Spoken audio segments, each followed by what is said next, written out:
మహాపరిశుద్ధుడైన మా కన్న తండ్రి, మహోన్నతుడ, దయగల దేవ, కృపగల ప్రభువ, మీ పవిత్ర నామానికి స్తుతులు స్తోత్రాలు చెల్లిస్తున్నాం. ప్రభు, విజయవాడ ప్రాంతాన్ని మరోసారి దర్శించడానికి మీరు ఇచ్చినటువంటి అవకాశాన్ని బట్టి స్తోత్రం తండ్రి. వచ్చినటువంటి బిడ్డలందరినీ దీవించండి, ఆశీర్వదించండి.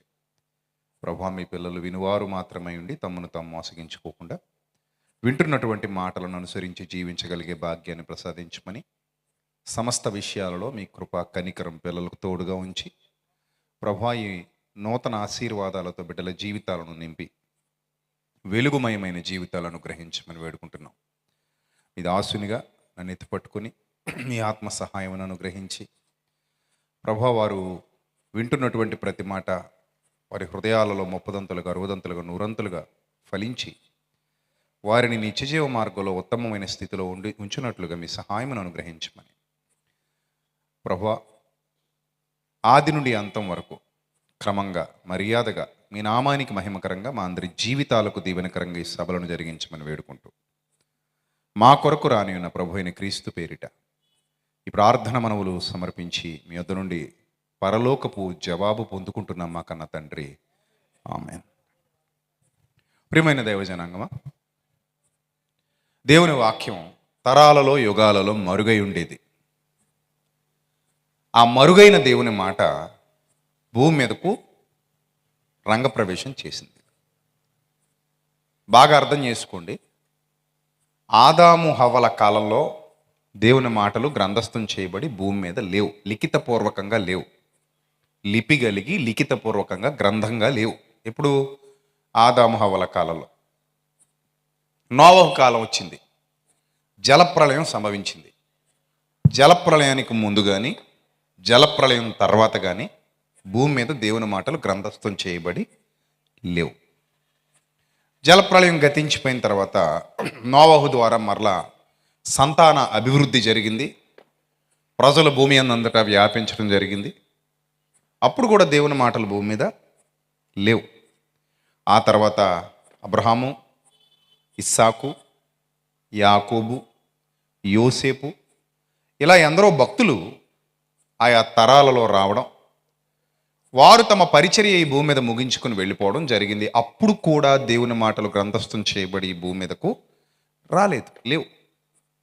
మరి ఎప్పుడు మొట్టమొదటిసారి ఈ భూమి మీద దేవుని గ్రంథం ఆవిర్భవించింది అని ఆలోచిస్తే ఫస్ట్ టైం ఈ భూమి మీద ఫస్ట్ టైం ఎప్పుడంటే మోజెస్ కాలంలో.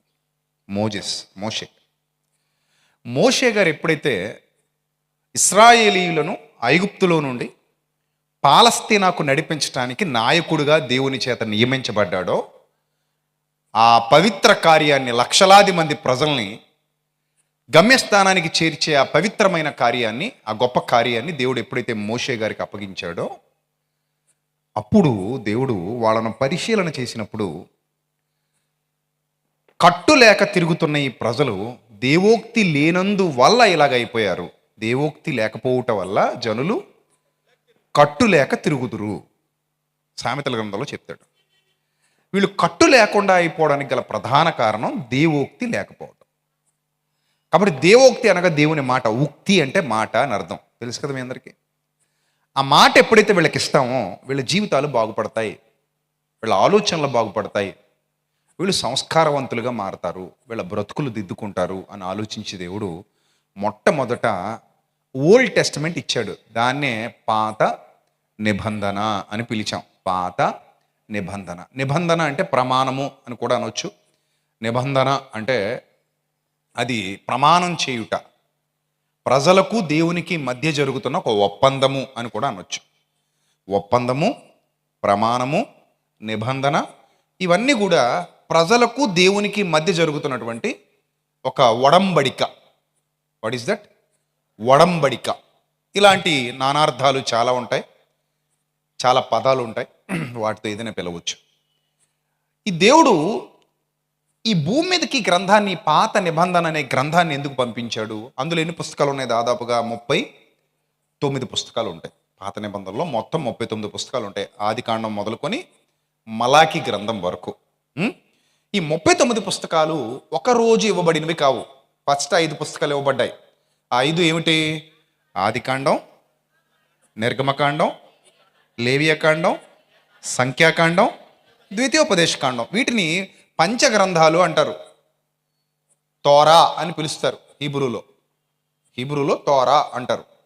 పంచకాండాలు అని పిలుస్తారు తెలుగులో. పంచగ్రంథాలు లేక పంచకాండాలు. ఆది కాండము, నిర్గమ కాండము, లేవియా కాండము, సంఖ్యా కాండము, ద్వితీయోపదేశ కాండము. అందుకే పంచకాండములు అని పిలుస్తారు. అన్నింట్లో కాండము కామన్ కదా. ప్రతి బుక్లో ఏది కామన్గా కనబడుతుంది? కాండము కామన్గా కనబడుతుంది. అందుకే ఏమని పిలిచారంటే పంచకాండములు అని పిలిచారు. ఈ పంచకాండములు వ్రాసినది ఒకరే వ్యక్తి, అతని పేరు మోజెస్. ఇప్పుడు ఈజిప్షియన్ సివిలైజేషన్లో ప్రముఖ పాత్ర వహించినటువంటి వ్యక్తి. ఐగుప్తు నాగరికతలో మోజెస్ కూడా వన్ ఆఫ్ ద పార్ట్. ఆ నిపుణత కలిగినటువంటి, నైపుణ్యం కలిగినటువంటి, సకల ప్రావీణ్యత కలిగినటువంటి ఆ వ్యక్తి దేవుని చేత ఎన్నుకొనబడి, దేవుని చేత పిలువబడి చక్కగా 5 పుస్తకాలు గ్రంథస్థం చేశాడు.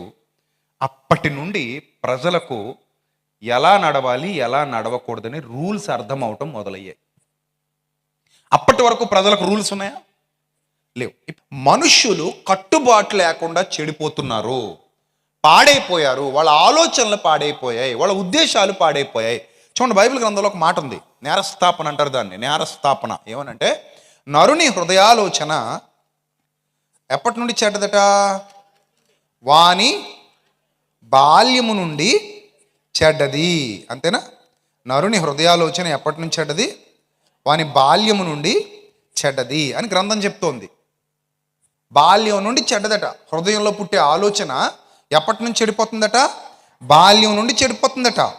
అందుకే దేవుడు ఇంకొక మాట, నరుల చెడుతనము భూమి మీద గొప్పదనియు, వారి హృదయం యొక్క తలంపులలోని ఊహ అంతయు ఎల్లప్పుడూ కేవలము చెడ్డదనియు యెహోవా చూచి తాను భూమి మీద నరులను చేసినందుకు సంతాపము నొంది తన హృదయములో నొచ్చుకొనెను అన్నాడు. చూడండి, సంతాపము నుండి హృదయములో నొచ్చుకొనెను. ఎందుకంటే భూమి మీద మనుష్యులు తమ ఆలోచనలను చెడగొట్టుకుంటున్నారు. 11వ వచనం, భూలోకము దేవుని సన్నిధిని చెడిపోయి ఉండెను, భూలోకము బలాత్కారముతో నిండి ఉండెను. దేవుడు భూలోకమును చూచినప్పుడు అది చెడిపోయి ఉండెను. భూమి మీద సమస్త శరీరులు తమ మార్గమును చెరిపివేసుకొనిరి. చూసారా? అంటే ఈ మాటలన్నీ చదువుతుంటే మనకేమనిపిస్తుంది? మనుష్యులు కట్టుబాటు లేకపోవటం వల్ల, ఆజ్ఞ దొరకపోవటం వల్ల, విధి విధానాలు తెలియకపోవటం వల్ల దారి తప్పేశారు, మార్గభ్రష్టులైపోయారు. తమ మార్గములను చెరిపేసుకున్నారని రాయబడింది. తమ మార్గాలను ఏం చేసుకున్నారట? చెరిపేసుకున్నారు. అంటే మార్గభ్రష్టులైపోయారు, ఇష్టం వచ్చినట్టుగా ప్రవర్తిస్తున్నారు. దీనికి కారణం ఏంటంటే ఒక కట్టుబాటు లేకపోవటం, ఒక వరుస లేకపోవటం, ఒక పద్ధతి లేకపోవటం, సరి అయిన దిశానిర్దేశం లేకపోవటం. సమాజం అలా ఉంటే మనకు నిజంగా మనం బతకలేం అక్కడ. మీకు ఒక విషయం చెప్తున్నాను, జాగ్రత్తగా వినండి. ప్రస్తుత యువతరం, ప్రస్తుత యవనస్తులు వాళ్ళ జీవితాలు చూస్తుంటే వాళ్ళకి ఆకాశమే హద్దు అన్నట్టుగా ఉన్నారు. తల్లిదండ్రులకు లోబడట్లేదు. ఫస్ట్ రీజన్, ఫస్ట్ ఏంటంటే తల్లిదండ్రులకు లోబడట్లేదు. రెండోది, ఎలా బతకాలో వాళ్ళకి తెలీదు. మూడోది, ఎందుకు బతకాలో కూడా తెలీదు. నాలుగోది, ఏం చేస్తున్నారో కూడా తెలీదు వాళ్ళకి.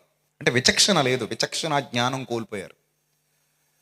ఇలా మారిపోవటం వల్ల యవనస్తులు కొందరు దొంగలుగా, కొందరు చైన్లు దింపుకుని పోయేవాళ్ళుగా, కొందరు తాగుబోతులుగా, కొందరు గంజాయికి బానిసలయ్యేవాళ్ళుగా, కొందరు మత్తు పదార్థాలకు బానిసలయ్యేవాళ్ళుగా, కొందరు క్రైమ్ చేసి, అంటే నేరాలు, ఘోరాలు, హత్యలు ఇవన్నీ చేసి కేసుల్లో ఇరుక్కునేవాళ్ళుగా, కొందరేమో ఎవరో రాజకీయ నాయకులకు వత్తాసు పలుకుతూ వాళ్ళ పాదాల కింద చెప్పుల్లాగా మగ్గిపోతూ, వాళ్ళతో తిరుగుతూ, వాళ్ళు పడేసే సిగరెట్ పేకలకు, మందు బాటిళ్లకు, పలావ్ ప్యాకెట్లకు జీవితాన్ని వాళ్ళకి ధారపోసేసి అలా బతుకుతున్న వాళ్ళుగా, ఒక గమ్యం లేదు, ఒక లక్ష్యం లేదు, ఒక దిశ లేదు, ఒక నిర్దేశం లేదు. ఇంటి దగ్గర తల్లిదండ్రులకు సంతోషం లేదు, కనీసం వాళ్ళని ప్రోత్సహించాలన్న మనసు లేదు. అలా బ్రతుకుతున్న భ్రష్టు పట్టిపోయిన యవ్వన జీవితాలు మీకు తెలుసా? చూసారు ఎప్పుడైనా అలాంటి వాళ్ళని మీరు? చూడటం ఏందండి బాబు, మా ఇంట్లోనే ఉన్నారని అంటావా? ఆ? ఉన్నారు లేదా ఈరోజు అలాంటి యవనస్తులు? మీరు చెప్పండి, ఉన్నారు లేదా? ఏమా, ఉన్నారంటారా లేరంటారా? చాలామంది ఉన్నారు. ఎందుకు వాళ్ళు అలాగ అయిపోయారు? ఆడపిల్లలు ఏమైనా తక్కువ తిన్నారనుకుంటున్నారా? ఆడపిల్లలు కూడా చాలామంది చెడిపోయిన వాళ్ళు ఉన్నారు. ఇది వరకు సిగరెట్లు మగాళ్లే కాల్చేవారు, ఇప్పుడు ఫ్యాషన్ ఎక్కువైపోయిందంట. మీకేమైనా మేము తక్కువ తిన్నామా? లేచింది, నిద్ర లేచింది మహిళా లోకం అని వీళ్ళు కూడా సిగరెట్ పెట్టి అగ్గి పెట్టి తీసుకున్నారంట. అలా లేచిందా అమ్మ మహిళా లోకం? ఇంకో రకంగా లేచింది అనుకున్నాం మేము, ఈ రకంగా లేచింది అనుకోలేదమ్మా. చాలా బాగా లేచింది, నిద్ర లేచింది మహిళా లోకం. అక్కడ తాగారా? బెంగళూరు, హైదరాబాదు, కొన్ని కొన్ని సిటీస్లో, లైక్ విజయవాడ కూడా, కొన్ని కొన్ని సిటీస్లో, వైజాగ్, మూతలు ఓపెన్ చేస్తున్నారు అప్పుడే ఆడపిల్లలు. ఏం మూతలు? డ్రింక్ మూతలు అనుకున్నారా? డ్రింక్ మూతలు కాదు, బీరు మూతలు. వీళ్ళు కూడా తాగుతున్నారంట. కాలేజీల్లో కొన్ని కొన్ని క్యాంపస్ల్లో జరుగుతున్న వ్యవహారాల గురించి మాడుతున్నాను. కొన్ని కొన్ని హాస్టల్స్లో జరుగుతున్నటువంటి వ్యవహారాలు. బీర్లు తెచ్చుకొని తాగుతున్నారు. వాళ్ళేనేటి పెద్ద పోటుగాళ్ళు, మనం తాగలేమా అన్నట్టు. వాళ్ళు తాగితే మనం తాగి చూపిద్దాం, మనం తక్కువ తిన్నామా అని. బాగా తాగండి అమ్మా. ఆడపిల్లలకు చెప్తున్నా, తాగేవాళ్ళు ఎవరైనా లైవ్లో చూస్తున్న వాళ్ళు కానీ ఇక్కడ ఉన్నవాళ్ళు కానీ ఎవరైనా తాగేవాళ్ళు ఉంటే బాగా తాగండి.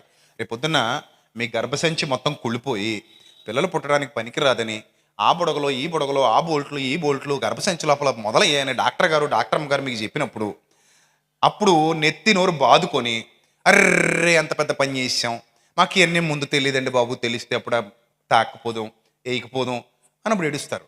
ఆడవాళ్లకు మగవాళ్ళ కంటే ఎక్కువ కాంప్లికేషన్స్ వస్తాయి. ఎందుకు? మీరు జీవము గల ప్రతివానికి, ఎవరమ్మా నువ్వు? జీవము గల వానికి ప్రతివానికి నువ్వు ఎవరన్నాడు? అవ్వతో మాట్లాడుతూ దేవుడు తల్లివి అన్నాడు.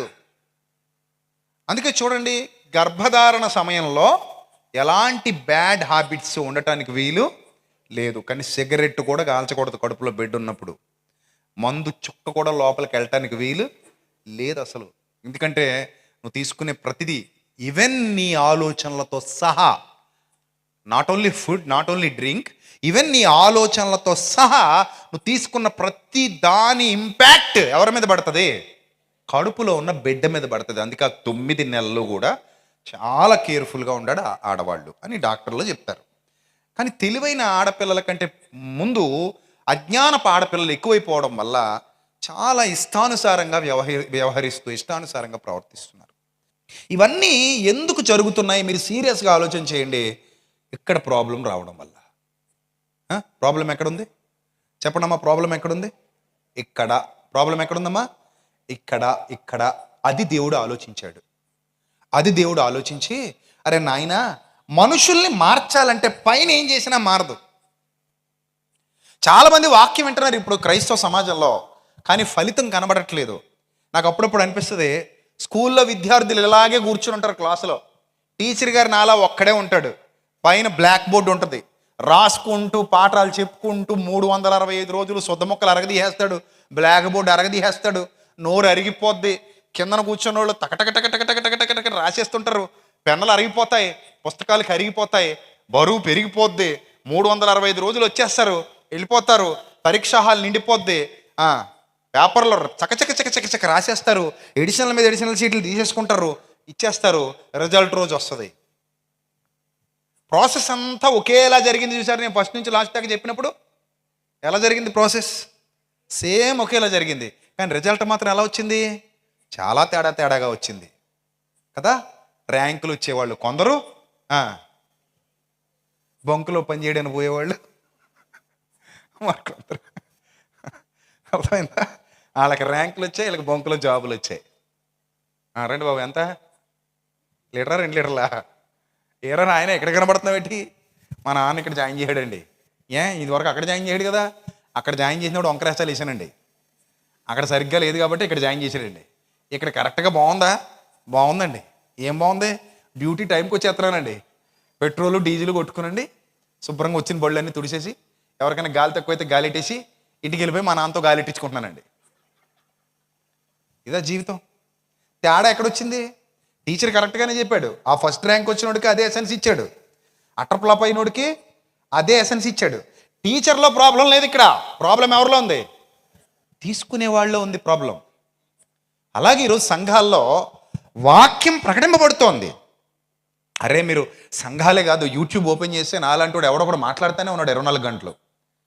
ఎంత గొప్ప ఫెసిలిటీస్ వచ్చేసాయి ఇప్పుడు. యూట్యూబ్లో వాక్యం వినొచ్చు, ఇన్స్టాగ్రామ్లో వినొచ్చు, ఎస్ఎన్స్ వాట్సాప్లో వినొచ్చు, గ్రూపుల్లో ఆడియోలు వస్తున్నాయి, వీడియోలు వస్తున్నాయి, ఫేస్బుక్లో వినొచ్చు.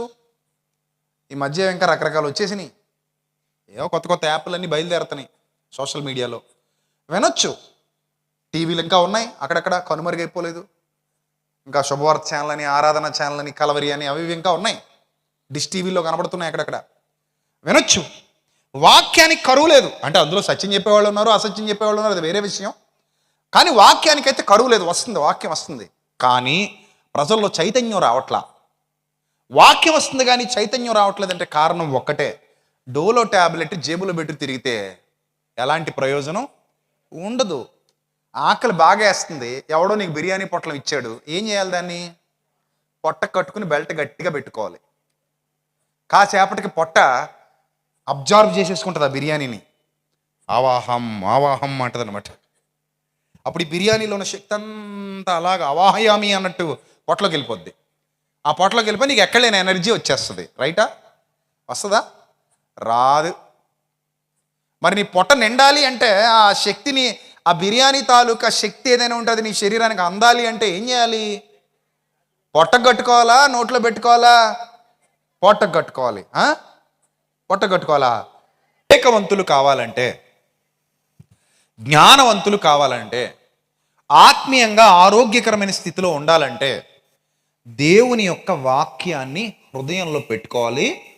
దానికి తగిన ప్రాక్టీస్ కావాలి. ఏం కావాలి? ప్రాక్టీస్ కావాలి. You must practice the word of God. That will improve your spiritual life. It will give you spiritual growth. అది ఏమీ లేకపోతే నీకేమి రాదు, నీకేమీ రాదు. మనం ఏం చేస్తాం? బైబిల్ తెచ్చుకుంటున్నాం, మనకు అన్నీ తెలుసు. హృదయం యొక్క తలంపులలోని ఊహ అంతయు ఎల్లప్పుడూ కేవలము చెడ్డది. హృదయము బహుఘోరమైన వ్యాధి గలది, అది మోసకరమైనది అంటది. ఎలాంటిదట అది? దాని లక్షణం ఏంటని చెప్తుంది బైబిల్? మోసం చేస్తుంది. అది ఘోరమైన వ్యాధి గలది. సో ఆ వ్యాధి తగ్గించే ఔషధం ఏది చెప్పండి? ఆ వ్యాధి తగ్గించే ఔషధం ఏది? దేవుని వాక్యం. దేవుని వాక్యం. ఇక్కడ ఇంతమంది అవనస్తులు ఉన్నారా? ప్రతిరోజు సామెతల గ్రంథం 3 అధ్యాయాలు చదవండి. ఉదయానికి ఒకటి, మధ్యాహ్నానికి ఒకటి, రాత్రికి ఒకటి, 3 పూట్ల 3 ట్యాబ్లెట్లు లాగా సామెతల గ్రంథం 3 అధ్యాయాలు చదవండి చాలు రోజుకి. మీ జీవితాల్లో గొప్ప గొప్ప మార్పులు సంభవించకపోతే నన్ను అడగండి.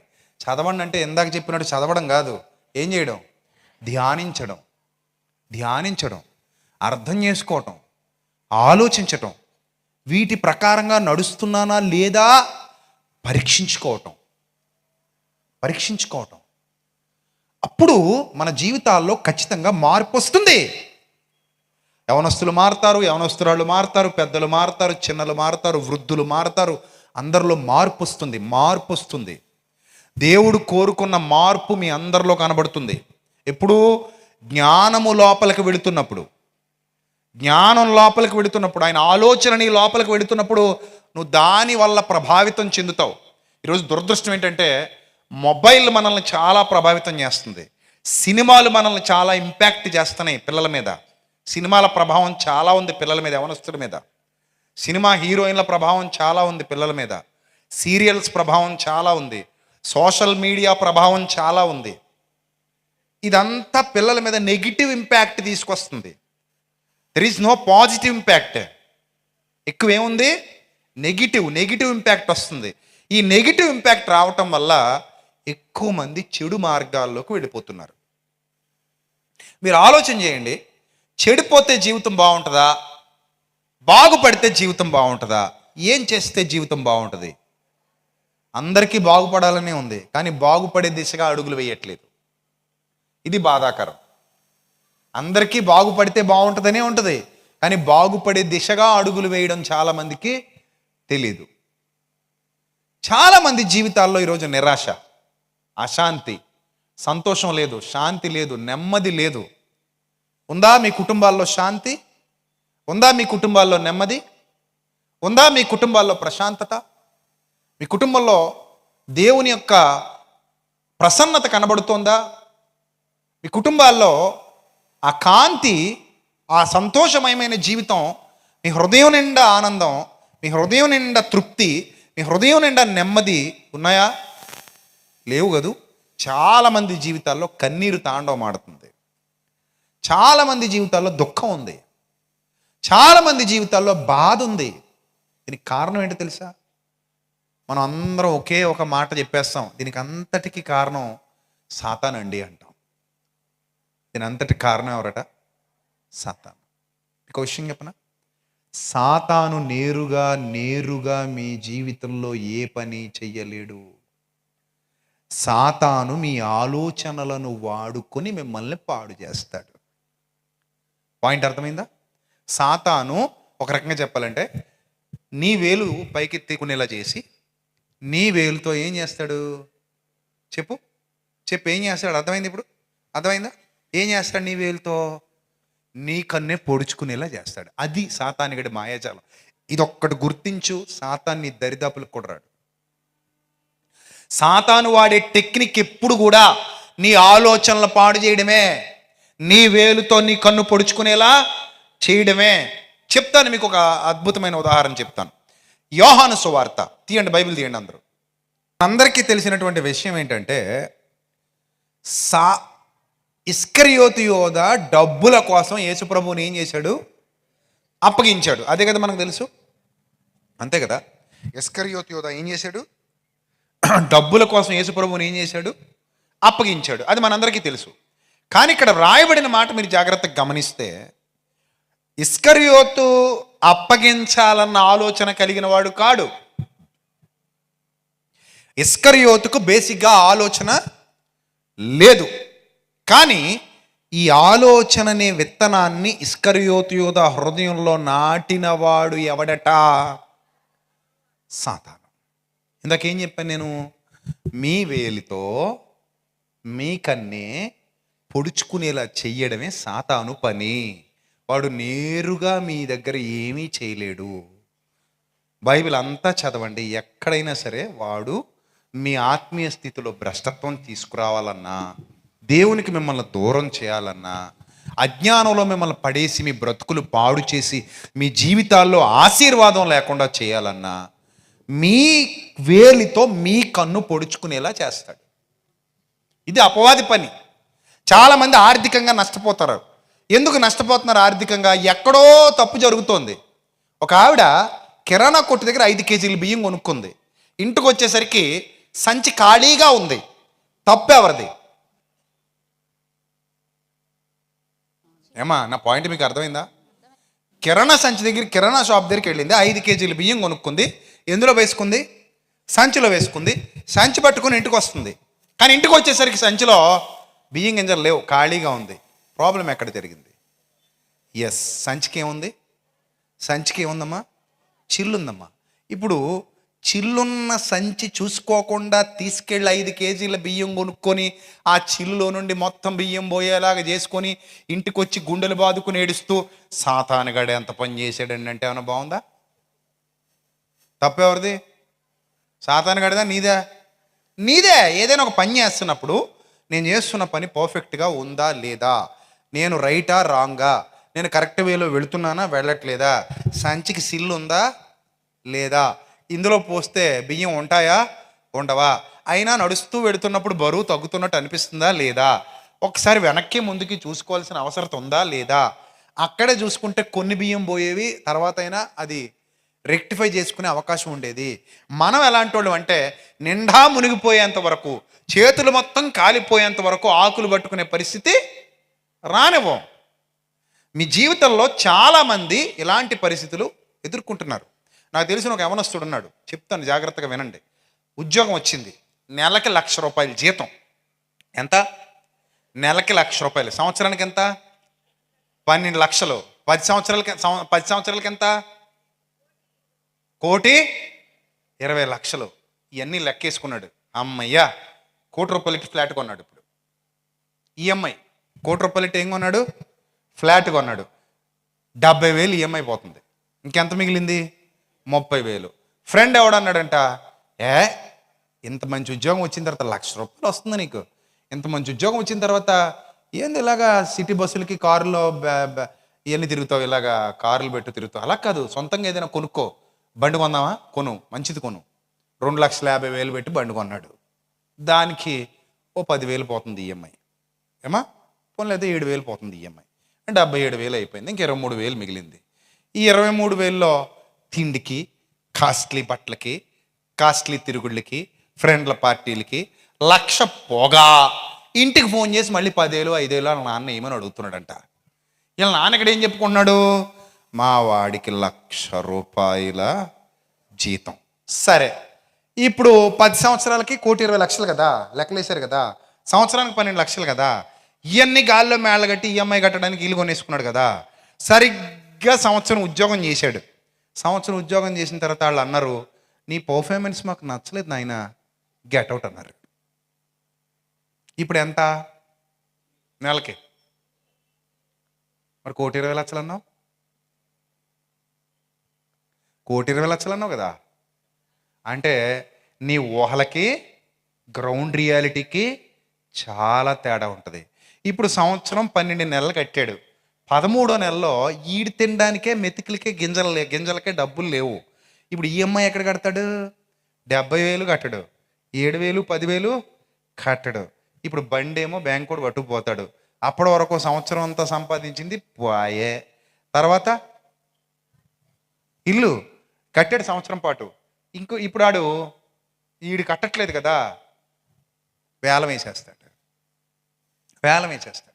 కట్టింది పోయి ఆ వేలంలో ఎవడైనా కొంటే వీడికి ఏమైనా వస్తే ఇస్తాడు, ఏమీ రాలేదా ఎక్స్ట్రా వడ్డీ కడతాడు. ఇప్పుడు గాల్లో దీపాలు పెట్టేసుకుని ఏదో ముందేదో కొండ వస్తుంది కదా అని ఇప్పుడున్న బండ పగలగొట్టేసుకుంటే ఇంకా నీకు మిగిలేదేమీ ఉండదు. అంటే తప్పు ఇప్పుడు సాతాందా దేవుడిదా ఈడిదా? ఎవరు తప్పు? బుద్ధిహీనుడైన వాడిది. సాతాను కాదు అక్కడ, దేవుడు కాదు అక్కడ. ఈ బుద్ధిహీనుడికి ఏమీ లేదు, జ్ఞానం లేదు. ఇంకా నీకేమి రాలా, ఉద్యోగం మాత్రమే వచ్చింది. నెలంతా కష్టపడితే 1,00,000 వస్తుంది, 2వ నెల కూడా కష్టపడితే 2 లక్షలు వస్తుంది, సంవత్సరం అంతా కష్టపడితే 12 లక్షలు వస్తాయి. 10 సంవత్సరాలు ఎదురు చూస్తే ఎంత వస్తాయి? నీ మొహం వస్తాయి. 1,20,00,000 నీకైనా ప్యాక్ చేసి పట్టుకొస్తాడా? ఈ 10 సంవత్సరాల్లో ఉప్పు పప్పు సిక్కడిగా చేసి తినేవు. ఎక్కడ దాస్తావు నువ్వు? 1,20,00,000 దాస్తావా నువ్వు? తినేకాడికి తినేస్తావు కదా, ఈ వచ్చే లక్షలు తినేస్తుంటావు కదా. 10 సంవత్సరాల తర్వాత 1,00,000 అని నేను చెప్పడానికి మీరు వినడానికి ఏం మనుషులండి మీరు? కనీసం కొంతలో కొంత బుర్ర వాడరే. ఆడెవడో అన్నాడంట, రే దున్నపోతు ఈనిందిరా అన్నాడంట. ఇంకొకడు ఎవడు అన్నాడంట, అరే దున్నపోతు ఈనిందంట దోణ కట్టారా అన్నాడంట. ఇంకొకడు వచ్చాడంట మహాజ్ఞాని, ఆడన్నాడంట, అరే జున్నుపాలు నాకు పంపండిరా అంటున్నాడంట. వీడు ఇంకా గొప్పోడు. ఆడు దున్నపోతు ఈనిందనడానికి వీడు జున్నుపాలు తాగడానికి ఎంత బాబా. అందుకే జ్ఞానం వివేకం చాలా అవసరం. సామెతల గ్రంథం చదవండి, ఇవన్నీ నేర్చుకుంటారు మీరు. చాలా విషయాలు యవనస్తులను మంచి మార్గంలో నడిపించే యవనస్తులు దేని చేత తమ నడతను శుద్ధిపరుచుకొందరు? నీ వాక్యమును బట్టియే కదా, దాన్ని జాగ్రత్తగా చూచుకొనుటను బట్టియే కదా. దేన్ని బట్టి మన నడతను శుద్ధి చేసుకుంటాం యవనస్తులారా? వాక్యాన్ని బట్టే జాగ్రత్తగా చూసుకుంటే నేను ఏ రూట్లో వెళ్తున్నాను, రాంగ్ రూట్లో వెళ్తున్నానా, రైట్ వేలో వెళ్తున్నానా, నేను కరెక్ట్గా ఉన్నానా లేదా, నా జీవితం బాగుందా బాలేదా, ఎప్పటికప్పుడు మనల్ని మనం ఏం చేయాలి? పరీక్షించుకోవాలి. లేకపోతే మన జీవితాలు అస్తవ్యస్తం అయిపోతాయి. చూడండి, ఇక్కడ ఇస్కరియోతు యోధ ప్రారంభం బాగానే ఉంది. కార్యారంభము కంటే కార్యాంతము మేలు అన్నాడు. ఇస్కరియోతు యోధ ప్రారంభం బాగానే ఉంది. యేసు ప్రభు వారి శిష్యులలో ఒక్కడుగా జాయిన్ అవ్వడం అంటే సామాన్యమైన సంగతి కాదు. It was a great opportunity to him. చాలా గొప్ప అత్యద్భుతమైన అవకాశం ఇస్కరియోతు యోధాకు వచ్చింది. కానీ ఆ అవకాశాన్ని అతడు సద్వినియోగం చేసుకున్నాడు అంటే లేదు, దుర్వినియోగం చేసుకున్నాడు. ఏంటి? దుష్టుడు ఒక ఆలోచన ఇచ్చాడు, తీసుకుంటే తీసుకోకపోతే వదిలి, కానీ తీసుకుని తప్పు చేశాడు. చూసారా? ఆలోచన తీసుకోకపోవడం ఎవరి మీద బేస్ అయి ఉంటుంది? మన మీదే. మీకు చాలామంది ఫ్రెండ్స్ ఉంటారు, తాగరా ఓ పెగ్గేరా నేను డబ్బులు ఇస్తానంటాడు. పెగ్గకు డబ్బులు బాగానే ఇస్తాడు ఫస్ట్ టైము, రెండోసారి ఇస్తాడు అనుకుంటున్నావా? ఒత్తి వెలిగించేంత వాడికే సైతాన్ని గడాడు. నిన్ను కూడా ఆడి సంఘంలో జాయిన్ చేసుకున్నాడు ఆడ ఆశ. అందుకని ముందు నీకు బాగానే పోయిస్తాడు, అలవాటు చేసేదాకా బాగానే పోయిస్తాడు. ఆ తర్వాత నీకు అలవాటై నువ్వు ఆడికి పోయిస్తుంటావు. అది కథ. మెల్లిగా అలవాటు చేసి ఆ తర్వాత మానలేనంత దారుణమైన ఊబిలోకి నెట్టేస్తారు. అందుకే అలవాటు చేసుకునే ముందే ఇది మంచి అలవాటా చెడ్డ అలవాటా ఇంగితం ఉండాలి. 2 అలవాట్లు ఉంటాయి, ఒకటి మంచి అలవాటు, రెండోది ఏ అలవాటు? చెడ్డ అలవాటు. అందుకే దుష్టుని ఆలోచన చొప్పున నడవద్దు అన్నాడు బైబిల్ గ్రంథంలో. చెడ్డ అలవాటు ఊబిలోకి తీసుకెళ్ళిపోద్ది. మొసలి నోట్లో తలపెట్టినట్టే. సరదాగా సిగరెట్ మొదలు పెడతారు, సరదాగా సిల్లీగా. వీడికి నిజంగా కాల్చడం కూడా రాదు, ఏదో అలా నోట్లో పెట్టి ఇటు తిప్పుతుంటాడు, ఉఫ్ అని ఊతుంటాడు. దాని తాలూకా మొత్తం ఇంకా మెదడుకు తెలీదు. ఆ తర్వాత ఎవడో వస్తాడు, రే ఇది కాదురా విధానం, మహా గురువు గారి మరి ఈయన ప్రాసెస్ అది కాదురా, మరి ఏం చేయాలరా? నోట్లో పెట్టుకొని అని పీల్చు అని అని పీల్చి తగ్గుతాడు. ఏం పర్లేదు 2-3 సార్లు అలవాటు అయిపోద్ది అంటాడు. ఈ పక్క నుండి తల్లిలా లాలిస్తాడు నిన్ను. ఏంటట? తల్లిలా లాలిస్తాడు. అర్రే ఏం కాదు మళ్ళీ ఇంకోసారి పీల్చు, మళ్ళీ ఇంకోసారి, అలా 2 అలవాటు చేస్తాడు. ఆ తర్వాత పెట్టి నువ్వే కొనుక్కుంటావు. ఏ అలవాటిది? చెడ్డదా మంచిదా? చెడ్డది. నీ ఊపిరితిత్తులు నీ చేతులారా నువ్వే పాడు చేసుకునే ఒక చెడ్డ అలవాటు కష్టపడి మరీ నేర్చుకున్నావు నువ్వు.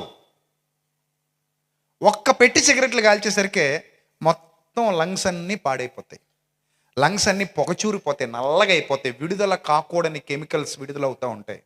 నీకు తెలియకుండానే ఆయాసం వస్తుంది, నీకు తెలియకుండానే గుండె జబ్బులు వస్తాయి, నీకు తెలియకుండానే లివర్ ప్రాబ్లమ్స్ వస్తాయి, నీకు తెలియకుండానే గట్ ప్రాబ్లమ్స్ వస్తాయి, నీకు తెలియకుండానే మెదడుకి ప్రాబ్లం వస్తుంది, బ్రెయిన్ ప్రాబ్లమ్స్. ఇన్ని ప్రాబ్లమ్స్ ఎదుర్కొని ఏదో ఒక రోజు కుక్క చావు చచ్చిపోతావు. నేను చూసి నీ పిల్లలు ఏడుస్తుంటారు, నీ భార్య ఏడుస్తుంది, మీ అమ్మా నాన్నలు ఏడుస్తారు. నీకు చావాలని ఉండదు, కానీ చావాలి తప్పదు. అప్పుడు అంటుంటావు మంచం మీద పడుకొని, అమ్మా నాకు చావాలని లేదమ్మా, నాన్న నాకు చావాలని లేదు నాన్న, నాకు బతకాలని ఉంది నాన్న అంటావు. ఉంది బతకాలని. ఏం చేస్తే బతుకుదు? నువ్వు మంచి అలవాట్లు చేసుకుంటే బతుకుదు. కానీ నువ్వేం చేసుకున్నావు చెప్పు? నువ్వేం చేసుకున్నావు? చెడ్డ అలవాటు చేసుకున్నావు. ఈ అలవాటు ఆప్షనల్. నీకు కావాలనుకుంటే ఆ రూట్ వెళ్ళొచ్చు, నీకు అక్కర్లేదు అనుకుంటే ఆ రూట్లో నుంచి బయటకు వచ్చేయచ్చు. కానీ నువ్వు కావాలని ఆ రూట్లోకి వెళ్ళావు. That is completely your mistake 100%. నువ్వు కావాలని వెళ్ళావు ఆ రూట్లోకి. రేపొద్దున హాస్పిటల్లో చచ్చిపోయే సమయంలో నువ్వు ఎంత ఏడ్చినా వెనక్కి రాగలవా? రాలేవు. ఇన్ ద సేమ్ సెన్స్ ఇస్కరియోతు యోధ కూడా సరైన ఆలోచన చేయలేకపోయాడు. ఇస్కరియోతు యోధ హృదయంలో అపవాది ఆలోచన పుట్టించాడు. ఈ ఆలోచన పుట్టించాడు, దురాలోచన పుట్టించాడు. అదే వ్రాయబడింది అక్కడ. ఉందా లేదా నేను చెప్పిన విషయం ఈ గ్రంథంలో?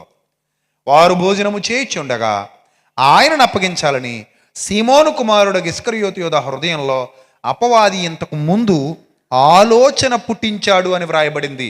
ఏం పుట్టించాడు? ఆలోచన మాత్రమే పుట్టించాడా, లేక బలవంతంగా తీసుకెళ్లి యేసుప్రభుని అప్పగించేలాగా చేశాడా? జస్ట్ ఆలోచన మాత్రమే అపవాది పుట్టిస్తాడు. నీ వేలుతో నీ కన్నే పొడి చేస్తాడు. అవ్వ దగ్గరకు వచ్చి పండు కోసుకొచ్చి ఆనమ్మ అవ్వమ్మ ఆను ఆను అని చెప్పి అంటే నోట్లో పెట్టాడా?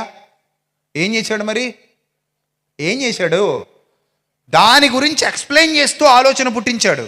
అది వివేకం ఇచ్చినదిగా, రమ్యమైనదిగా, అందంగా సుందరంగా కనబడేలాగా మ్యాజిక్ చేశాడు, మాయ చేశాడు, నమ్మించాడు, మాట్లాడి గొంతుకోసాడు. దాని గురించి చాలా గొప్పగా చెప్పాడు. ఇది తినుదినమున మీరు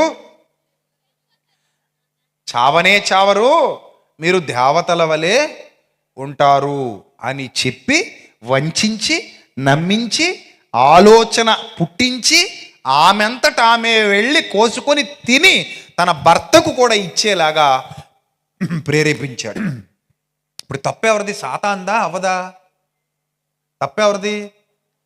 సాతానిది కాదు, అవ్వది తప్పు. ఎందుకు? ఆడు తినమన్నాడు, నువ్వు తినేడువే. అప్పుడప్పుడు చూడండి పిల్లల్ని, ఎందుకు వెళ్ళావరా అని తిడుతుంటే, మా ఫ్రెండ్ రమ్మంది మమ్మీ, మా ఫ్రెండ్ రమ్మన్నాడు డాడీ అంటారు.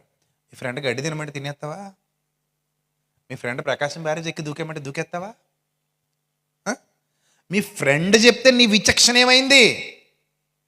మీ ఫ్రెండ్ చెప్తే, నీ ఫ్రెండ్ రమ్మంటే నీ బుద్ధి ఏమైంది? నీ బుర్ర ఏమైంది? నీకు బుద్ధి లేదా? నీ ఫ్యామిలీ ఏంటో నీకు తెలీదా? మీ అమ్మా నాన్నలు ఎంత భక్తిగా ఉంటారో నీకు తెలీదా? నీ కుటుంబం ఎలా ఉందో నీకు తెలీదా? నీ కుటుంబంలో ఎలాంటి పరిస్థితులు ఉన్నాయో నీకు తెలీదా? వాళ్ళు ఎన్ని ఇబ్బందులు ఎదుర్కొంటూ నేను చదివిస్తున్నారో నీకు తెలీదా? వాళ్ళు ఎంత భారం మోస్తున్నారో నీకు తెలీదా? మరి నీ బుద్ధి ఏమైంది? నీకు బుద్ధి ఉండాలిగా, నీ బుద్ధి పనిచేయాలిగా. కొంతమందికి బుద్ధి పనిచేయదు. ఎవరో ఏదో చెప్పారు వీళ్ళు చేసేస్తుంటారు, ఎవరేదో చెప్పారు వీళ్ళు వినేస్తుంటారు, ఎవరేదో చెప్పారు వీళ్ళు వెళ్ళిపోతుంటారు. That is completely wrong. ఇక్కడ ఇస్కరియోతు చేసింది అదే. మంచి జీవితాన్ని చేజేతులారా పాడు చేసుకున్నాడు. ఒక్క ఆలోచన అతని జీవితాన్ని ఏం చేసేసింది? తలకిందులు చేసేసింది. ఒక్క ఆలోచన. ఏ ఆలోచన? మంచిదా చెడ్డదా? చెడ్డదే. మొత్తం రూట్ అంతా మారిపోద్దండి. ఎక్కడో చిన్న మిస్టేక్ జరిగింది అనుకో, రూట్ అంతా మారిపోద్ది. అంతే కదా? గూగుల్ మ్యాప్ పెట్టుకుని వెళ్తున్నావు, ఈ సందులోకి వెళ్ళాలి, ఆ సందులోకి వెళ్ళిపోయావు, మొత్తం గమ్యమే మారిపోయింది. ఇటు వెళ్ళాల్సింది ఎటు వెళ్ళావు? ఇటు వెళ్ళావు. అంతే, మొత్తం గమ్యమే ఏమైపోయింది? మారిపోయింది. అంటే ఒక్క చిన్న మలుపు నీ జీవితం మొత్తాన్ని ఏం చేసింది? నాశనం చేసేసింది, మార్పు తీసుకొచ్చేసింది, మార్చేసింది నీ జీవితాన్ని. ఒక్క చిన్న మలుపు నీ ప్రయాణాన్ని మార్చేసింది. ఒక్క చిన్న ఆలోచన నీ జీవితాన్ని పాడు చేసేస్తుంది. జాగ్రత్త ప్రియమైన చెల్లెమ్మ, తమ్ముడా. చూడు ఇస్కరియోతు యోధ ఏం చేశాడో. అప్పటిదాకా ప్రభు శిష్యుల్లో ఉన్నాడు. ట్రెజరర్ పోస్ట్ ఇచ్చాడు ప్రభు అతనికి.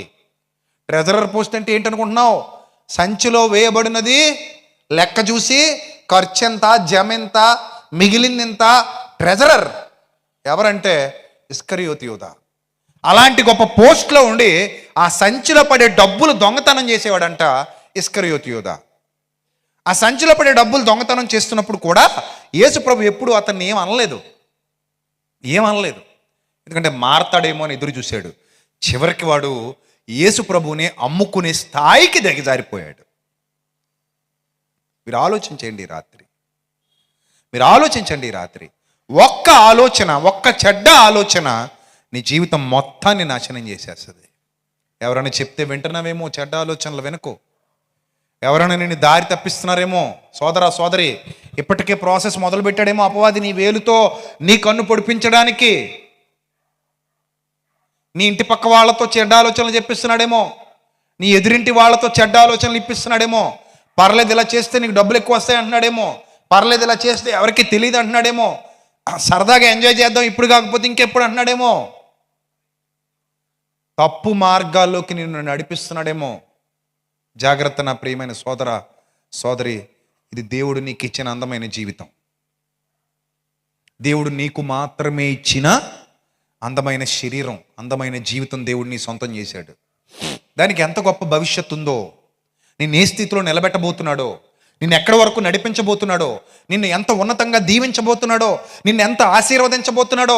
అరే, నువ్వు ఈ తప్పుడు పని చేసి ఉండకపోతే 12 మంది అపోస్తల్లో ఒకడిగా ఉండేవాడివి కదా ఇస్కరియోతు యోధ.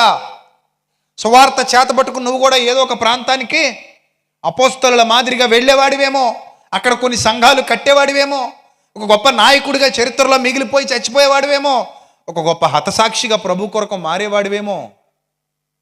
కానీ ఒక్క ఆలోచన ఇంత అందమైన భవిష్యత్తుని ఏం చేసింది? మార్చేసింది, కాలరాసింది. ఒక్క చిన్న ఆలోచన ఇంత మంచి అందమైన భవిష్యత్తును పాడు చేసింది. పునాది పాడైపోతే బిల్డింగ్ మొత్తం కూలిపోద్దమ్మా. జీవితం చాలా విలువైనది, గుర్తుపెట్టుకో. ఇప్పటికే నీ జీవితంలో శాంతి సమాధానం లేకపోవడానికి గల కారణం నువ్వు ఎన్ని తప్పులు చేశావో. కొంతమంది ఆదాయానికి మించి ఖర్చులు పెడుతుంటారు. ఆదాయానికి మించి ఖర్చులు. వచ్చేది 10,000, 12,000 రూపాయలు అద్దె కడుతుంటాడు. వచ్చేదంతా 10,000. అద్దె ఎంత కడుతున్నాడు? 12,000 కడుతున్నాడు. ఎవరి కోసం కడుతున్నాడు? అత్తేపోళ్ళుట, అత్తరేపోళ్ళు, మామగారేపోళ్ళు వస్తేనట చూడడానికి ఎలా ఉండాలంట? రిచ్గా ఉండాలా. రిచ్గా ఉండే తర్వాత బొచ్చి పట్టుకు తిరిగిది. కానీ ఇప్పుడు రిచ్గా ఉంటే తర్వాత ఏం పట్టు తిరగాలి? బొచ్చి పట్టు తిరగాలి. ఆ తర్వాత ఆడెవ్వడు నీకు రూపాయి వేయడు. చీప్గా ఈ కారులో తిరుగుతున్నావా అంటాడు నిన్ను. ఆడేమన్నా ఈఎంఐ కడతాడా పనికి మాలినాడు? నీ కారుకి ఏమన్నాడు బిల్లు కడతాడా? నీ కారు రిపేర్ వస్తాడు చేపిస్తాడా? నీ కారుకి డీజిల్ పెట్రోల్ ఆడు కొట్టిస్తాడా? నీ కారు బ్యాంకులో నాడు కడతాడా? కట్టడు. కానీ ఏమంటాడు? అరే ఈ కారులో తిరుగుతున్నావా, ఈ బండిలో తిరుగుతున్నావా, ఇలాంటి ఇంట్లో ఉంటున్నావా, ఇలాంటి చీర కట్టావేంటక్క, లేకపోతే బంగారం చీర కట్టేసుకుంటావా నువ్వు? ఈరోజు బంగారం చీర కట్టేసుకుని రేపు అడుక్కు తింటామేగా. ఈరోజు 10,000 రూపాయలు పెట్టి చీర కొన్నా రేపు అది ఏ హ్యాండ్లు? సెకండ్ హ్యాండ్లు. అమ్మెళ్తే అడివి, కొనెళ్తే కొరివి. పావలకు మారదు సెకండ్ హ్యాండ్లు అయిపోయిన తర్వాత. అందుకే ఎప్పుడు కూడా ప్రభు చెప్పిన అద్భుతమైన మాట, మీకు కలిగిన వాటితో తృప్తి పొంది ఉండండి అన్నాడు యేసుప్రభు. ఏమన్నాడమ్మా యేసుప్రభు? మీకు కలిగిన వాటితో ఏం పొంది ఉండండి? తృప్తి పొంది ఉండండి. ఎవడో మీ ఆలోచనలు పాడు చేస్తున్నాడేమో. అరే ఏంట్రా సైకిల్ మీద తిరుగుతున్నావు, మీ నాన్న బండి కొనమని అడగరా? మీ నాన్నే తన బండి రిపేర్ చేయించుకుని తిరుగుతున్నాడు నీకు బొగ పెట్టడానికి. డబ్బులు సరిపోక నువ్వెళ్ళి ఏమడుగుతావు? నాన్న నాకు ఎఫ్జెడ్ కావాలి. ఇంకేమొద్దా? తాటిమట్ట ఏమొద్దు, ఎఫ్జెడ్ కావాలా నీకు? నాన్న నాకు ఇన్ఫీల్డ్ కావాలి. రోకల బండి వేసి మొత్తేయాలండి. Enfield కావాలంటాడు, FZ కావాలంటాడు. ఎక్కడ తెచ్చిచ్చేస్తారు నీకు? ఎక్కడ తెచ్చిచ్చేస్తారు? వాళ్ళ జీవితాలు సాగడమే కనా కష్టం అయిపోతుంది. నిన్నే ఆంబోతుని మేపినట్టు మేపుతున్నారు రోజు ఇంట్లో పెట్టి. మళ్ళీ అదనంగా ఓ భారం. ఎవడో చెప్తాడు, కాలేజీకి ఇలా రాకూడదు బేబీ. బేబీ నీకు బండి లేదా? మన ఇద్దరు సినిమాకి వెళ్దాం కదా, ఇద్దరు కలిసి ప్రకాశం బ్యారేజ్ మీద దూకండి, దరిద్రం వదిలిపోద్ది. బేబీ లడ్డు గడిది గుడ్డు. ఈ చెత్త మాటలన్నీ వాట్సాప్లో ఇన్స్టాగ్రాములో ఏదో కామెంట్లు అన్నీ పెట్టుకుని పనికిరాని ఆలోచనలు. పావలకు పనికొస్తారా? ఇంట్లోంచి గంటెత్తే పుస్తకాల డబ్బులు వాళ్ళే ఇవ్వాలి. కనీసం నువ్వు వేసుకున్న సిరిగిపోయిన ప్యాంట్ వాళ్ళే కొనాలి, నీ అరిగిపోయిన చెప్పులు వాళ్ళే కొనాలి, నీకు ముప్పొద్దుల తిండి వాళ్ళే పెట్టాలి. కనీసం తలలో పెట్టుకునే క్లిప్పు కూడా నీ బతుకు నువ్వు సొంత డబ్బులతో కొనుక్కోలేదు. వాళ్ళే కొనుక్కున్నారు, వాళ్ళే కొనిచ్చారు. ఇప్పుడు పైపెచ్చిళ్ళంట బేబీ అంట, లడ్డు అంట, బంగారం అంట. ఆమె తిన్నావా నాన్న? ఇంకా తినలేదు నాన్న. గడ్డి పెడతావు రా నాన్న నీకు గడ్డి. అర్ధరాత్రి 1 గంటకి మెసేజ్లు, 2 గంటలకు మెసేజ్లు, పనికి మాలిన సంత, పనికి మాలిన వ్యవహారాలు. ఈ మాయ మాటలకు లొంగిపోయారు అనుకోండి, రేపు పొద్దున అడుక్కు తింటా పోతారు. చెప్తున్నాను, యవనస్తురాలకి చెప్తున్నాను. భవిష్యత్తును చేజేతులారా ఏం చేసుకుంటారు? పాడు చేసేసుకుంటారు. జాగ్రత్త. మనం గొప్పలకు పోకూడదండి. మనకి ఏది ఉంటే అదే. ఎవడిస్తాడంటే మనకి రేపు పొద్దున? ఎవడు మనకేం ఇవ్వడు. ఈ గొప్పలు చెప్పిన వాళ్ళు ఎవరు మనకి? మనం గొప్పలకు పోకూడదు. మనకి ఏది ఉంటే అదే భాగ్యం, మనకి ఏది ఉంటే అదే మన సౌభాగ్యం, మనకి ఏది ఉంటే అదే మనకు ఆనందం, మనకి ఏది ఉంటే అదే మనకి సంతోషం. నీకు డొక్కు సైకిల్ ఉందా? దాన్ని బట్టి ఆనందపడు. ఆ సైకిల్ లేని వాళ్ళు కూడా చాలామంది ఉన్నారు. నీ బండి డొక్కు బండి అనుకుంటున్నావా? దాన్ని బట్టి ఆనందపడు. ఆ డొక్కు బండి కూడా లేని వాళ్ళు చాలామంది ఉన్నారు. నువ్వు కాళ్ళకి చెప్పులు లేవని ఏడవకు, కాళ్ళు లేనోని చూసి సంతోషించు. ప్రభువా నాకు కాళ్ళు ఉన్నాయి, ఆడి కాళ్ళు కూడా లేవు, నేను చెప్పులు లేవని ఏడవకూడదు. ఇప్పుడు కాళ్ళు లేనోని చూసి ప్రభువుకు స్తోత్రం చెప్పాలి. అంతే కదా? కళ్ళజోడు లేదని ఏడవకో, కళ్ళు లేనోని చూసి ప్రభువుకు స్తోత్రం చెప్పు. ప్రభు నేను కళ్ళజోడు లేదని ఏడుస్తున్నాను, కానీ కళ్ళు లేనోని చూసినప్పుడు కళ్ళజోడు ఉన్న ఉపయోగం లేదు, నాకు కళ్ళు ఉన్నాయి కదా అన్న ఆనందం నాకు ఇప్పుడు అర్థమైంది, నీకు స్తోత్రం తండ్రి అని చెప్పు. అర్థమైందా? ఎప్పుడు కూడా మనకి ఏది కలిగి ఉందో దాన్ని బట్టి ఆనందపడితే భారం మీద పడదు. లేనిది ఎప్పుడైతే కావాలని వెంటబడతామో భారం మీద పడద్ది. ఉంటే కొనుక్కో, తప్పులేదు. అప్పులు చేసి కొనుక్కోవటం, తిప్పలు పడి కొనుక్కోవటం, లేకపోయినా ఊహించుకుని భవిష్యత్తులతో కొండ వస్తుందని కొనుక్కోవటం, ఇలా చేసి చితికిపోయి అప్పుల పాలైపోయి వాళ్ళు వచ్చి ఇంటి దగ్గర తిడుతుంటే మనశ్శాంతి లేక ఇప్పుడు ఏడుస్తావు దేవుని సన్నిధికి వచ్చి, అయ్యగారు అప్పుల కోసం ప్రార్థన చేయండి.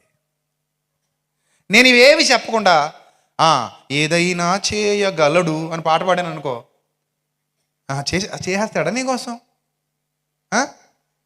చేసేస్తాడా? నువ్వు కింద నిప్పెట్టేసి పైన నీళ్ళు ఏమంటే ఎత్తాడా ఆయన? చెప్పు. నువ్వు కింద అగ్గిపుల్ల గీసేస్తున్నావు ఎప్పటికప్పుడు.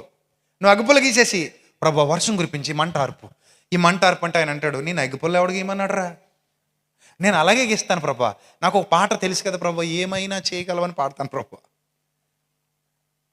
ఏమైనా చేయగలడు అంటే నువ్వు కరెక్ట్గా ఉంటే ఏమైనా చేయగలడు. నువ్వు పిచ్చి పిచ్చి ఆశలు ఇస్తే ఆయన ఏమీ చేయడు. ముందు అది తెలుసుకో. నువ్వు కరెక్ట్గా ఉండి ఆయన ఏమైనా చేయగలడు, కరెక్టే అది. కానీ నువ్వు పిచ్చి పిచ్చి ఆశలు వేసి ఏమైనా చేయగలడంటే ఏమీ చేయడు ఆయన. ఎందుకు చేస్తాడు ఆయన? నువ్వు తగలెట్టేసి నీళ్లు కురిపించమంటే కురిపిస్తాడా? అందుకే కలిగిన వాటితో ఏం చెంది ఉండాలి? తృప్తి ఉండాలి. మనిషికి తృప్తి ఉండాలి. నీకేం లోటు? ఇప్పుడు అన్నీ ఇచ్చాడు సమృద్ధిగా. మీకు ఏది అవసరమో ఆయన ఎరుగును. అయితే ఇక్కడ ఒక రీజన్ చెప్తాడు. ఏంటో తెలుసా? నా యందు మీరు, మీ యందు నా మాటలు ఏమై ఉండిన ఎడల, నిలిచి ఉండిన ఎడల. అది అది అది రీజన్, అది కరెక్ట్ వెర్సన్. నా యందు మీరు ఉండాలి. ఫస్ట్ మీరు ఎక్కడ ఉండాలి? నా యందు ఉండాలి, సాతాను యందు ఉండకూడదు. రెండోది, నా యందు మీరు, మీ యందు నా మాటలు ఉండాలి. నా యందు మీరు, మీ యందు నా మాటలు నిలిచి ఉన్న ఎడల అప్పుడు మీకు ఏది ఇష్టమో అడగండి, ఐ విల్ గివ్ యూ అన్నాడు ఆయన. ఆయన ఇస్తాడు, తప్పకుండా ఇస్తాడు. మీకు పోతీఫర్ భార్య కావాలా? ఐగుప్తు సింహాసనం ప్లేస్ కావాలా? రాజుగారికే పైనుండి ఆలోచన చెప్పే స్థితి కావాలా? ఆ పనికి మళ్ళీ పడక సుఖం కావాలా? ఏం కావాలి? ఆలోచన అతని ముందు ఉంచినప్పుడు సాతాను ఖచ్చితంగా యోసేపు హృదయంలో కూడా ఆలోచన పుట్టించి ఉంటాడు. ఏమనంటే, ఏముంది, సుఖానికి సుఖం. మరోపక్క పోతీఫర్ దగ్గర గొప్ప పేరు, ఆ ఇంట్లో నీకు హోదా సరిపోద్ది, ఇలా సరిపెట్టేసుకో, ఇలా చెడిపో. సాతాను ఇప్పుడు ఇలాంటి దురాలోచనలు చెప్తాడు. ఎప్పుడు ఆ రూటు తీసుకోకండి. మీరు ముందు వాక్యాన్ని అడగండి. ఐ రైట్ ఆర్ రాంగ్ అని వాక్యాన్ని అడగండి. వాక్యం చెప్పుద్ది, అమ్మా నువ్వు చేసేది తప్పు, బాబు నువ్వు చేసేది తప్పు, ఈ మాయ మాటలు నమ్మకో, ఈ మోసపు మాటలు నమ్మకో, ఈ వాట్సాప్ చాటింగ్లు నమ్మకో, ఈ కొలీగు గాలి కబుర్లు నమ్మకో. ఎక్కడో పరిచయం అయ్యాడు, ఎక్కడో పరిచయం అయింది, ఇదంతా మాయ. నమ్మకో, మోసగిస్తాడు. ఇంటి పక్కోడు, ఎదురింటోడు, పక్కింటి ఆవిడ, పక్కింటి ఆయన, ఎవడైనా కానివ్వు, నిన్ను తప్పుడు మార్గంలోకి లాక్కుని పోయే ఏ ఒక్క మాయ మాటలు నమ్మొద్దు. ఆ తర్వాత వెనక్కి తిరిగి రాలేవు. జాగ్రత్త. నా ప్రియ తమ్ముడు, చెల్లెమ్మ, నీ మీద ప్రేమతో చెప్తున్నాను నేను ఎంతసేపు. నాకేమన్నా నీ మీద ద్వేషమా? కాదు కదా. నీ జీవితం బాగుండాలి. ఒక అన్నగా నేను కోరుకునేది అదే.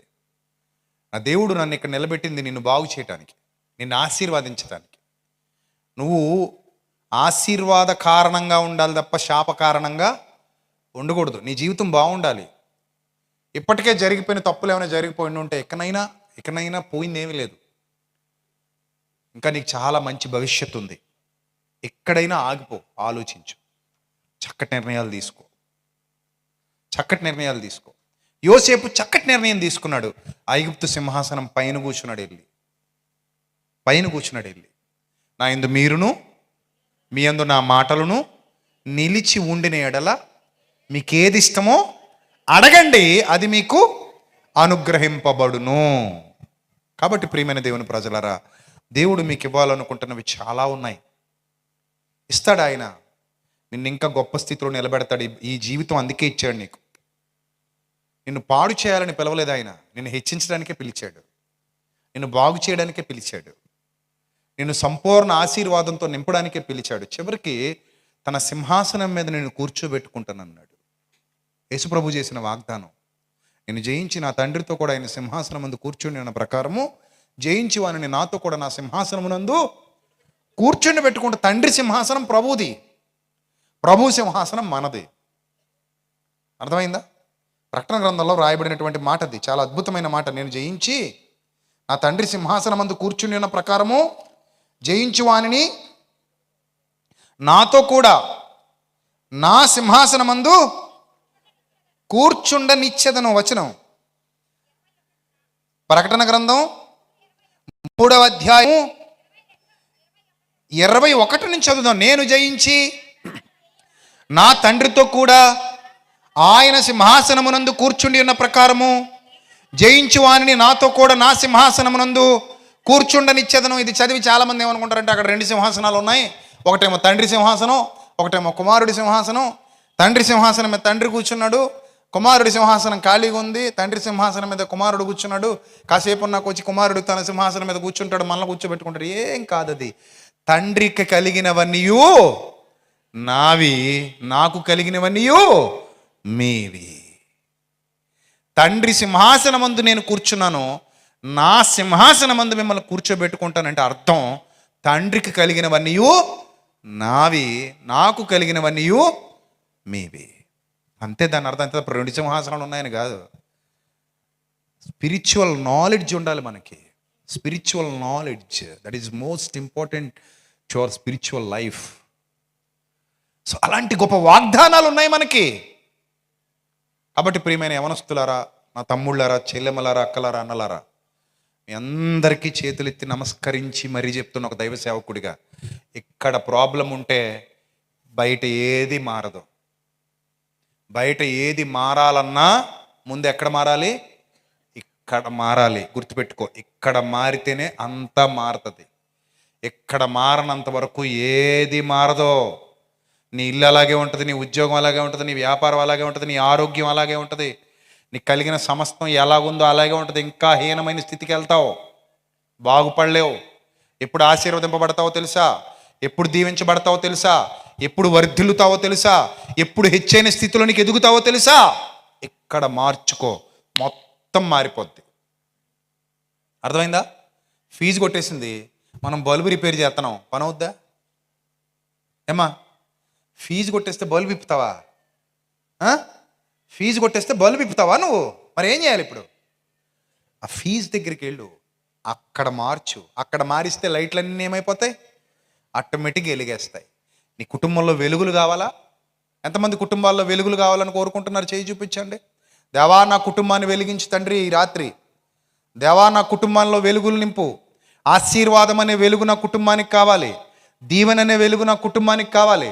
సంపూర్ణ నిశ్చయత, నిరీక్షణ అనే వెలుగు నా కుటుంబానికి కావాలి. సంపూర్ణ స్వస్థత కావాలి. ఆత్మీయంగా ఆత్మీయ స్వస్థత కావాలి నా కుటుంబానికి. సంపూర్ణంగా స్వస్థపరచబడాలి. ప్రతి విధమైన ఆత్మీయ రోగము నా కుటుంబంలో నుండి బయటికి వెళ్ళగొట్టబడాలి యేసు నామములో.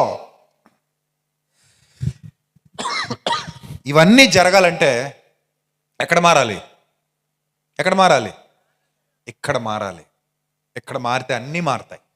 నేను మాటిస్తున్నాను, ఈ రాత్రి మీ జీవితంలో గొప్ప కార్యాలు దేవుడు జరిగిస్తాడు. మీ జీవితంలో గొప్ప కార్యాలు జరిగించే దేవుడు మన దేవుడు. మిమ్మల్ని హెచ్చించువాడు తప్ప తగ్గించువాడు కాడు. మిమ్మల్ని దీవించువాడు తప్ప మిమ్మల్ని పాడు చేసేవాడు కాడు. మీ జీవితాల్లో గొప్ప కార్యాలు జరిగించడానికి ఆయన సిద్ధంగా ఉన్నాడు. నువ్వు ఏది ఎంచుకుంటావు అనే దాని మీద ఆయన ఇచ్చేవి ఆధారపడి ఉంటాయి. ఆయన శాపం ఇవ్వాలా, దీవెన ఇవ్వాలా? నువ్వు ఏది ఎంచుకుంటావో చెప్పు ముందు. నువ్వు ఎంచుకున్న దాని ప్రకారంగా ఆయన ఇస్తాడు. అర్థమైందా? ఇందాక చెప్పాను కదా, నువ్వు బాగా చదువుకో, దేవుడు నీకు జ్ఞాపక శక్తి ఇస్తాడు. పరీక్షా హాల్లోకి వెళ్ళే ముందు ప్రార్థన చేయించుకుంటావా, చేసుకుంటావా? వెళ్ళు, ప్రభువా నేను చదివినది నాకు సమయానికి గుర్తు రావాలని అడుగు. అది మంచి ప్రార్థన. నేనేమి చదవను ప్రభా, పెన్నో అట్టా తెచ్చుకున్నాను, నీ అంతటి నువ్వే పరీక్ష రాసేయంటే డెప్ మీద కొడతాడు. వచ్చేది కూడా రాదు, ఇచ్చేది కూడా ఇవ్వడు. మరి పోగొట్టుకుంటావా, నిలబెట్టుకుంటావా? నిర్ణయం నీదే. మంచి ఆలోచన చేస్తే మంచి భవిష్యత్తు నీ కోసం ఎదురు చూస్తుంది. చెడు ఆలోచన చేస్తే శాపం నీ కోసం ఎదురు చూస్తుంది. ఎంతమందికి ఆశీర్వాదం కావాలి, ఎంతమందికి శాపం కావాలి? ఆశీర్వాదం కావాలనుకున్న వారు చేయి చూపించండి. దేవుడు మిమ్మల్ని ఆశీర్వదించునుగాక. ఈ మాటలు మీ హృదయంలో ఫలించునుగాక, 30 60 100. ఈ మాటలు ఫలించినట్లయితే మీ జీవితాల్లోకి ఏమొస్తుంది? ఆశీర్వాదం వస్తుంది. ఈ మాటలు ఫలించలేదనుకోండి, మీ జీవితాల్లోకి ఏం రాదు? ఆశీర్వాదం రాదు. అందుకే ఇంకా చాలామంది జీవితాలు అలాగే ఉండిపోయాయంటే కారణం ఇక్కడ పనిచేయట్లేదు వాక్యం.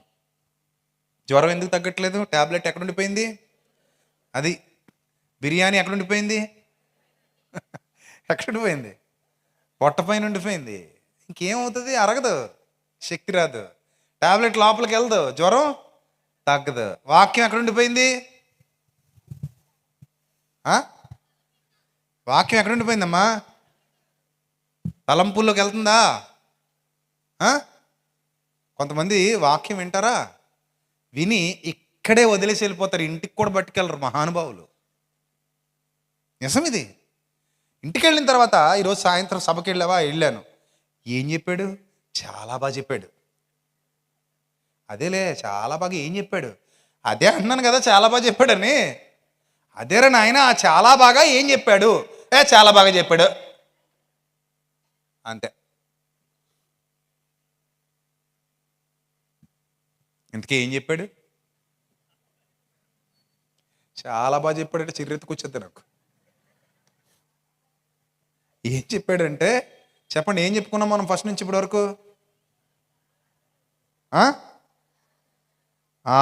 ఏం మారాలమ్మా? ఎక్కడ ప్రాబ్లం ఎక్కడుందమ్మా ఇప్పుడు చెప్పండి? ప్రాబ్లం ఎక్కడుంది? క్రైస్తవ సంఘాలు బాగుపడాలంటే ఎక్కడ రావాలి మార్పు? ఎక్కడ?